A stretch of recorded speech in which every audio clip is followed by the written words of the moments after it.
तो फिल्म की शुरुआत में हम एक मिटाया नाम के लड़के को देखते हैं जो सबवे स्टेशन में डरा सहमा खड़ा था क्योंकि उसे लग रहा था कि वो किसी मेज में किसी भूल भुलैया में फंस गया है, जहाँ पर एग्जिट नंबर 8 से आगे जब भी वो जाता है तो घूम फिर कर वापस वही पहुंच जाता है और हर बार उसे यही से गुजरता एक आदमी दिखता है जो कुछ भी बोले बगैर चल रहा था। डरते हुए ही सही, जब मिटाया ने उससे रास्ता पूछने का सोचा ही और अभी बस वो पीछे ही मुड़ा तो वो आदमी अजीब तरीके से आगे भाड़े डरावना सा मुस्कुराते हुए ठीक उसके पीछे था, जैसे उसने मिटाया की सोच पढ़ ली हो। मिटाया तो उससे ऐसा डरा कि उसने कुछ भी ना पूछा और आगे भाग गया। फिर उसकी नजर एक बोर्ड पर पड़ी जिस पर लिखा था एग्जिट 0, लेकिन ऊपर लगे हुए बोर्ड पर एग्जिट 8 लिखा था। उसे ये बात अजीब लगी। एक बार, दो बार, यहाँ तक कि 100 बार उसने यहाँ से निकलने का रास्ता ढूंढा। हर रास्ता ऐसे बंद था जैसे दरवाजे शो पीस हो। बार बार वो इसी भूल भुलैया में घूमता रहा। उसने इमरजेंसी कॉल करने की भी कोशिश की पर एग्जिट के सभी इंटरकॉम काम नहीं कर रहे थे और उसके अपने फोन में भी किसी किस्म के सिग्नल नहीं थे। अब वो उकता गया, वहीं खड़ा हो गया। उसने दीवार पर लगी एक पिक्चर को गौर से देखा जहाँ अजीब से लूप में चूंटियां फंसी हुई थी और बिल्कुल उसी की तरह मंजिल ढूंढने की कोशिश कर रही थी, लेकिन ना उस लूप की मंजिल थी और ना ही मिटाया को मंजिल मिल रही थी। इस पिक्चर और ख्याल ने मिटाया को ये कंफर्म कर दिया कि वो ऐसे ही एक लूप में फंस गया है और अब कभी बाहर नहीं निकल सकेगा। अभी वो यही सब सोच ही रहा था कि अजीबोगरीब तरीके से ऊपर एग्जिट 8 वाले बोर्ड में से खून निकलकर उसके मुंह पर गिरना शुरू हो गया। वो इतना ज्यादा डर गया कि आगे भागने के बजाय उसने पीछे की तरफ भागना शुरू कर दिया और यहाँ शॉकिंगली उसे बहुत बड़ा चेंज देखने को मिला। पहले जिस बोर्ड पर एग्जिट 0 लिखा हुआ था, अब उस बोर्ड पर एग्जिट 1 लिखा था, लेकिन बाकी सारी यहाँ की चीजें सेम थी। इसी बोर्ड पर कुछ हिंट्स भी लिखे हुए थे जिसमें से एक था कि गौर करो, अगर कुछ भी पहले से बदला हुआ दिखे या एबनॉर्मल दिखे तो फौरन पीछे की तरफ भाग जाना, और अगर तुम्हें कुछ भी एबनॉर्मल या चेंज हुआ ना दिखे तो पहले की तरह ही एग्जिट 8 की तरफ बढ़ते रहना। म्याटा समझ जाता है कि उस टाइम उस रेड लिक्विड का गिरना एबनॉर्मैलिटी थी। वो डर कर जो पीछे भागा, इसी वजह से वो 0 से एग्जिट 1 तक आ गया। ये सब सोचते हुए उसके अंदर एक उम्मीद जागी कि वो जल्दी यहाँ से बाहर निकल सकता है। वो अब दोबारा एग्जिट 8 की तरफ बढ़ा। उसे कुछ चेंज नहीं लगा तो आगे बढ़ता रहा और जब एग्जिट 0 वाले बोर्ड तक पहुंचा तो शॉक रह गया। जहाँ पहले एग्जिट 1 लिखा आ रहा था वो वापस 0 हो गया था। मतलब उसने कुछ गलत किया था।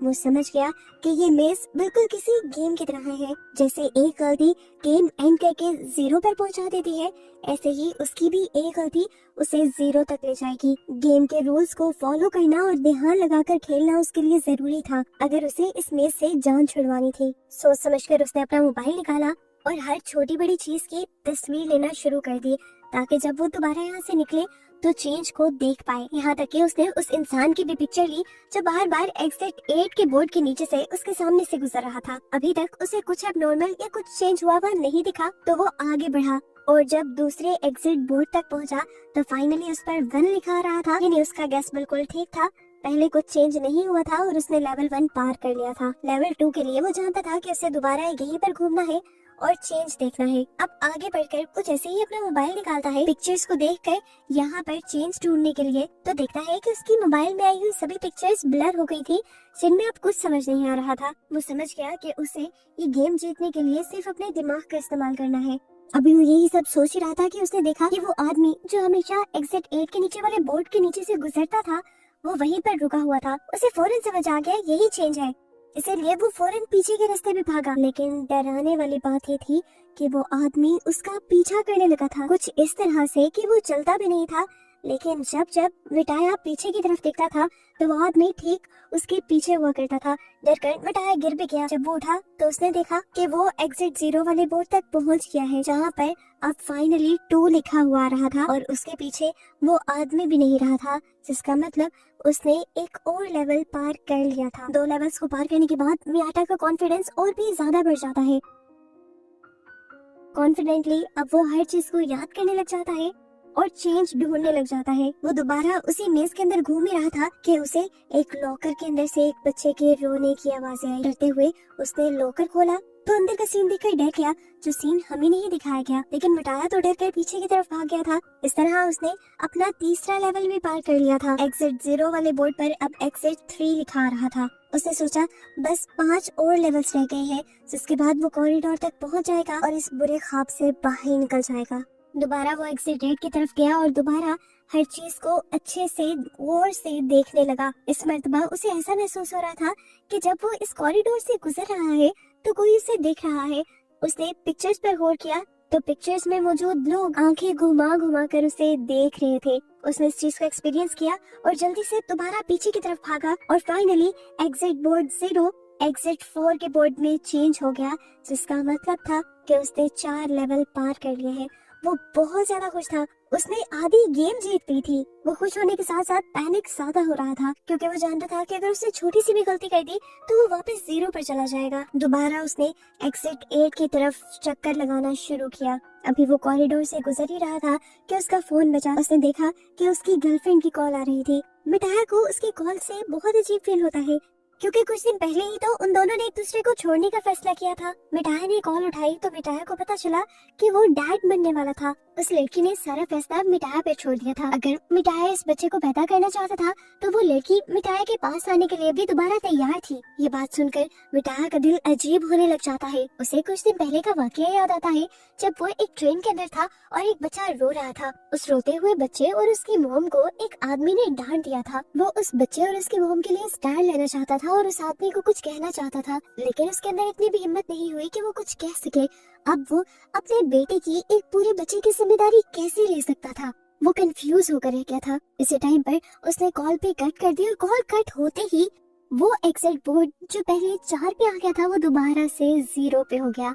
दरअसल उसने एक बहुत बड़ी गलती कर दी थी।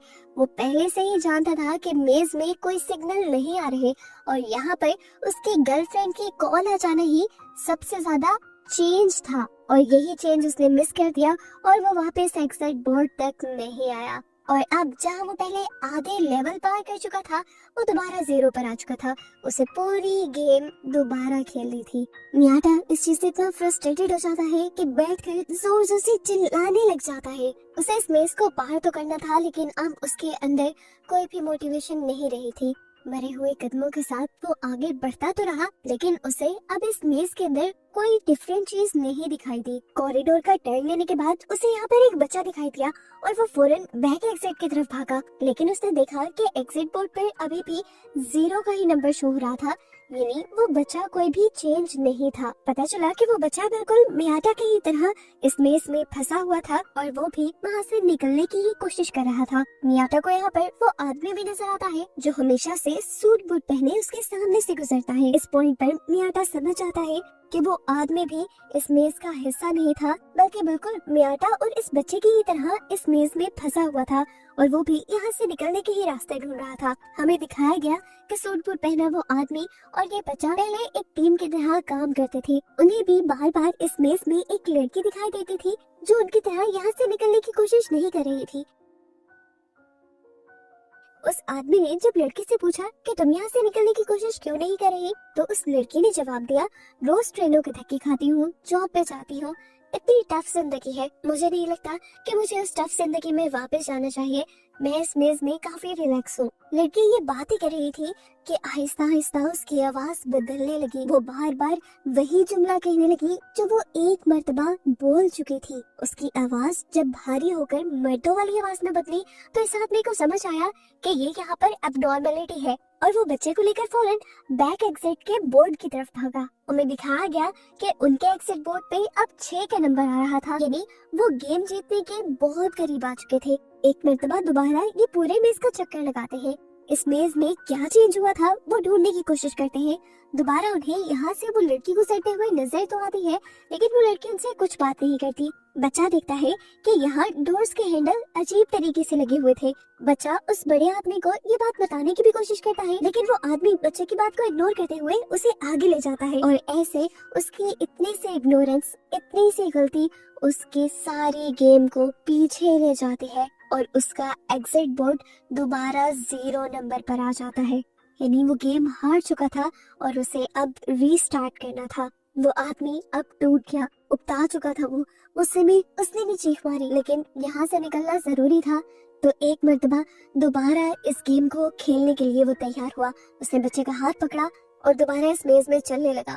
मजेदार की बात थी कि अब उसे ऊपर जाने का एक रास्ता भी नजर आ गया था। वो बहुत ज्यादा खुश हुआ। सीढ़ियां चढ़कर वो ऊपर जाना चाहता था, लेकिन बच्चा उसे समझाता रहा कि ये गेम है, ये अब नॉर्मलिटी है, हमें वापस पीछे की तरफ मुड़ना है रूल्स के मुताबिक। लेकिन इस बड़े आदमी ने उस बच्चे की बात नहीं सुनी और वो सीढ़ियां चढ़ गया और उसकी वजह से वो इस मेज में ही फंसा रह गया। वो बच्चा जो एग्जिट बोर्ड की तरफ गया था, उसने देखा कि एग्जिट बोर्ड पर अब 0 के बजाय 1 आ गया था, यानी ये बच्चा ठीक था। वो सीढ़ियां एक एबनॉर्मेलिटी थी, बाहर जाने का रास्ता नहीं। वो बच्चा अब ये भी जान गया था कि वो आदमी अब हमेशा उन्हीं सीढ़ियों में फंसा रहेगा। फिर स्टोरी दोबारा मियाटा की तरफ शिफ्ट हो जाती है, जहाँ पर उसने उस बच्चे को देखा था। मियाटा क्योंकि समझ गया था कि ये बच्चा और वो आदमी पहले टीम की तरह खेल रहे थे, तो इस बच्चे को अकेले देखकर वो ये भी समझ गया बच्चे को उस बड़े आदमी ने छोड़ दिया है। उसे बच्चे के लिए बिल्कुल अच्छा फील नहीं हुआ। अब वो बच्चा मियाटा का साथी बन गया और मियाटा ने जल्दी रियलाइज किया कि इस बच्चे का IQ बहुत तेज है, यानी ये बच्चा बहुत ज़हीन है और वो छोटे से छोटा चेंज भी बहुत ही आसानी से पकड़ लेता है। बच्चे की स्किल्स का इस्तेमाल करते हुए ये लोग जल्द ही पहला और फिर दूसरा लेवल भी पार कर देते हैं। और जब तीसरा लेवल पार करने के लिए वो इस मेज के अंदर घूम रहे थे, तो एकदम से मेज की लाइट फ्लिकर करने लगी, जलने बुझने लगी। बच्चों के रोने के साथ साथ चूहों के अजीबो गरीब तरीके से बोलने की आवाजें यहाँ आने लगी थी। मियाटा ने अपने फोन की लाइट ऑन की तो उसे वो आदमी बहुत ही अजीबो गरीब तरीके से खड़ा हुआ दिखाई दिया। मियाटा डर गया और फौरन उस बच्चे का हाथ पकड़कर पीछे की तरफ भागा और उसे पता चला कि उसने एक और लेवल पार कर लिया था। वो सब कुछ जो हुआ था, जिनसे ये दोनों डर गए थे, वो सिर्फ इनका एक इम्तिहान था। इन्होंने नेक्स्ट राउंड के लिए मेज में घूमना स्टार्ट किया और इनके सामने एक औरत आ गई। मियाटा समझ गया कि ये औरत भी यहाँ एबनॉर्मेलिटी ही है और इन्हें पीछे ही मुड़ना है। लेकिन वो बच्चा वो रोने लगा और उस औरत के पास जाने लगा। वो बच्चा बहुत ज्यादा इमोशनल हो रहा था, इसलिए मियाटा उसे उठाकर पीछे की तरफ भाग गया और इस तरह इन्होंने एक और लेवल क्रॉस कर लिया। लेकिन ये लेवल क्रॉस करने के बाद भी, आधी गेम जीतने के बाद भी मियाटा को कोई खुशी नहीं हो रही थी, क्योंकि उसे बच्चे की टेंशन होने लगी थी जो अपनी माँ से दूर था। उसे बच्चे पर तरस आया और उसने उस बच्चे का हाथ मजबूती से पकड़ लिया और अपने से ये वादा किया कि वो इस बच्चे को उसकी मोम तक पहुँचा कर ही रहेगा। अगली मरतबा जब ये इस मेज में घूम रहे थे, तो हैरानी की बात थी कोई चेंज उन्हें यहाँ नहीं नजर आ रहा था। लेकिन उस लड़के ने देखा कि ऊपर जो एग्जिट 8 का बोर्ड लगा था, इस टाइम उस पर 8 उल्टा लिखा हुआ था। इतना छोटा सा चेंज जो कोई भी इग्नोर कर देता, वो इस बच्चे की जहानत पकड़ लेती है और ये लोग फौरन पीछे की तरफ मुड़ जाते हैं और इस तरह ये लोग लेवल 6 को भी क्रॉस कर लेते हैं। अब बस 2 लेवल रह गए थे। मियाटा जानता था कि उसके बाद वो इस मेज से आजाद हो जाएगा, अपनी दुनिया में वापस आ जाएगा। पर पता नहीं क्यों उसके अंदर की फीलिंग्स बहुत ही अजीब थी। वो मेज का जब दोबारा चक्कर काटने ही लगा, तो एकदम से पीछे से पानी का सैलाब आ गया। मियाटा फौरन इस बच्चे को लेकर वापस जाना चाहता था, लेकिन वो बच्चा गिर गया और सैलाब के अंदर आ गया।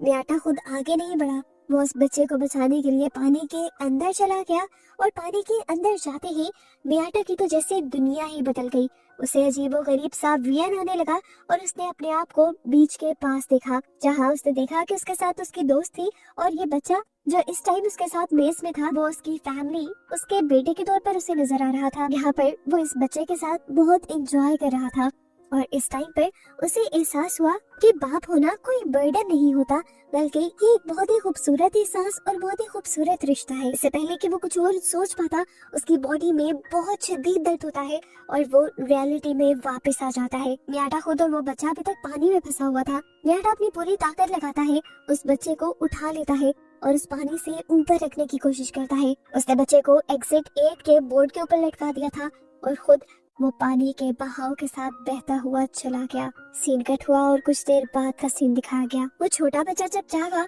तो उसने अपने आप को एक तबाह हुई जगह पर देखा।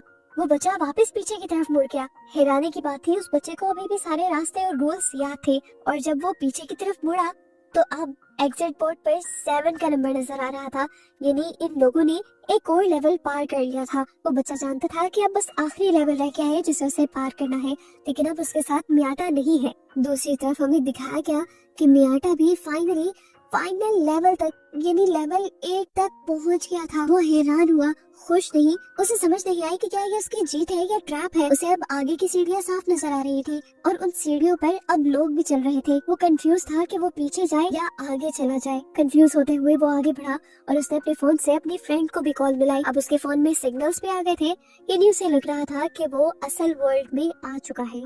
वो इस मेज से फाइनली आजाद हो गया है।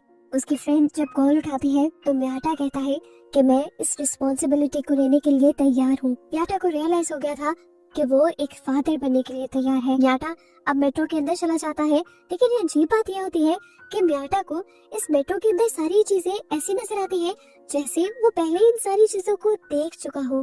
कुछ ही देर में यहाँ पर एक बच्चा रोता है और एक आदमी उस बच्चे और उसकी माँ को डांटने लग जाता है। ये वही सीन है जो मूवी में पहले हम म्याटा की सोच में देख चुके हैं। म्याटा ने इधर उधर लोगों को देखा, वो सारे लोग अजीब थे, अपने फोन में बिजी थे और यहाँ म्याटा का दिल टूट गया। वो समझ गया कि इस मर्तबा भी वो गेम के ट्रैप में फंस गया था। उसने तो नंबर 6 के बाद नंबर 7 क्लियर किया ही नहीं था और ये सब भी एक ट्रैप था। वो एक लूप में फंस चुका था और उसने बहुत बड़ी गलती कर दी थी। एबनॉर्मलिटी देखकर वो एग्जिट बोर्ड की तरफ वापस नहीं गया बल्कि आगे बढ़ता रहा और इस तरह अब वो दोबारा उसी लूप में फंस गया है जिसमें से वो निकलना चाह रहा था। और बस उसी को दिखाते हुए ये मूवी इस मिस्ट्री के साथ यहाँ खत्म हो जाती है कि क्या म्याटा आजाद हुआ भी है या उसी मेज के अंदर फंसा रह गया है।